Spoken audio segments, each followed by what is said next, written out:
Hello everyone and welcome back. We will continue from where we left off, and this time we're going to be looking at modulus operator, also known as remainder operator. Okay, now let's get back to our Eclipse workstation or workspace. In order to avoid confusion here, we saw addition, subtraction, multiplication, and division. We will leave them as is in this class. And what we will do is we're going to create a new class. So go back to your package explorer, right click on section 1_3 and go to new class. Left click. This will open a class creation panel for us, and just type in name modulus operator.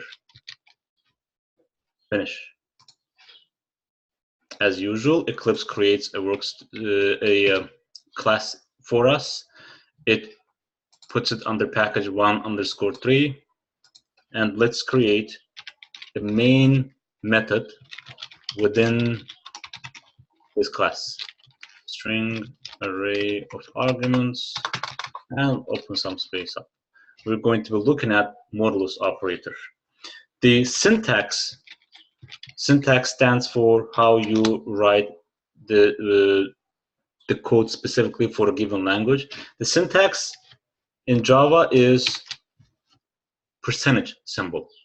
Okay, so if I say,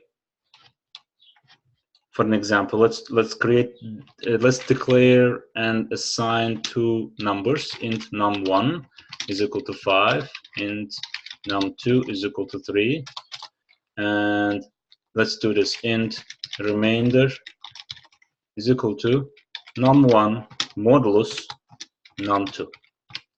Or this will look at the same as 5 modulus 3. Now we said modulus is a remainder operator, right? What happens here is, in the background, 5 is being divided by 3.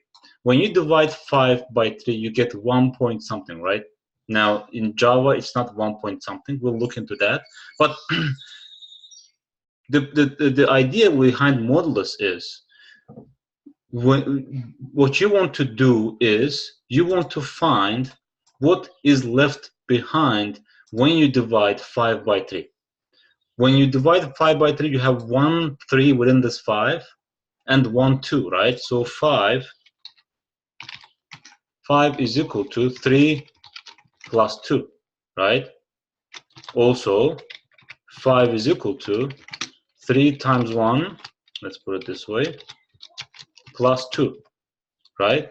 Correct. So what will happen is, modulus is going to take the first number, divide it by the second number, divide it as many times as possible, and look at what kind of a whole number is remaining, right? This whole number here, in this case, is going to be 2. So if I say system out, println, remainder, and I run this program, what I will get is 2. Okay? So this is what modulus does, basically and simply. Let's give another number. Let's work with other numbers. Int num1 is equal to 10. Int num2 is equal to 5. When I say, oh, I'm sorry, I can't do it. Why? Because I've declared them here, right? So let's do this. Int num. Oh, let's keep them this way. Let's eliminate. Let's not declare them, but reassign them, right? Now we took the value of num1, and you see Eclipse highlights them for us. We took the value of num1 and increased it to 10, and we took the value of num2 and made it 5. When I say remainder is equal to num1 modulus num2, or let's say int new remainder is equal to num1 modulus num2.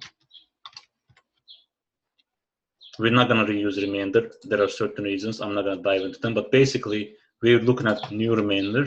And now, in this case, what we're doing is, we're basically taking 10 dividing it by 5, or let's do this, 10 minus 5 is equal to 5. Again, minus 5 is equal to 0, right? What will happen is the remainder is going to be 0. Or if you divide 10 by 5, you will get 2 as an output, right? Now, are you going to get any whole remaining number? No. That's why when you say 10 remainder 5, you're going to get 0. And let's print it out and see it for ourselves. 10, oh, I'm sorry, just new remainder. Now this 2 is going to come from line 17, and let's see what comes out of line 28. Run this program, 0. Okay? I hope this makes sense. So one more example.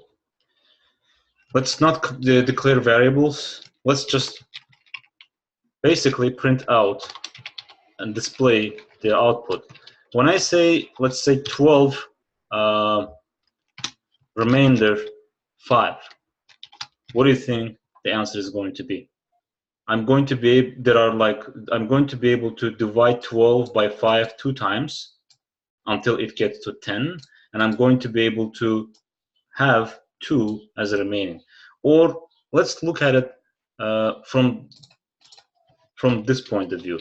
How about system out print lane 12 remainder 10?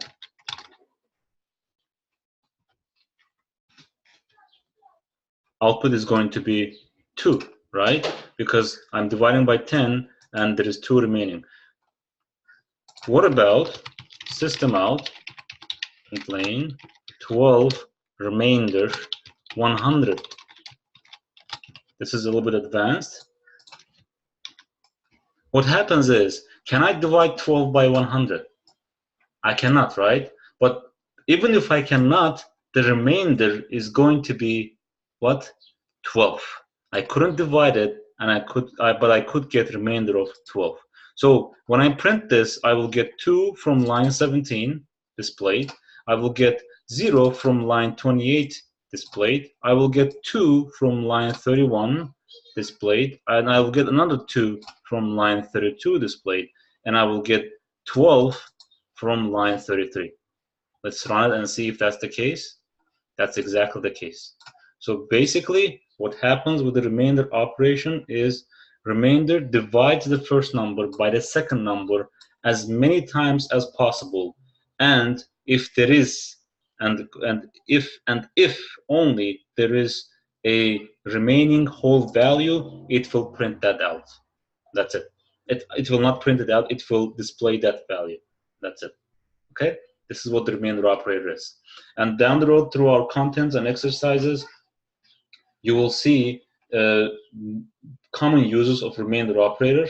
And the next video I will dedicate to division operator in Java, because in Java, division operator is not as simple as it seems, right? We looked at in the previous video, we looked at division. We said it just prints out number 1 divided by number 2, right?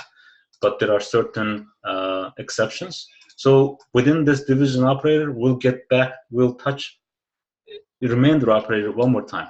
And I'm hoping to see you there. Thank you very much for your time.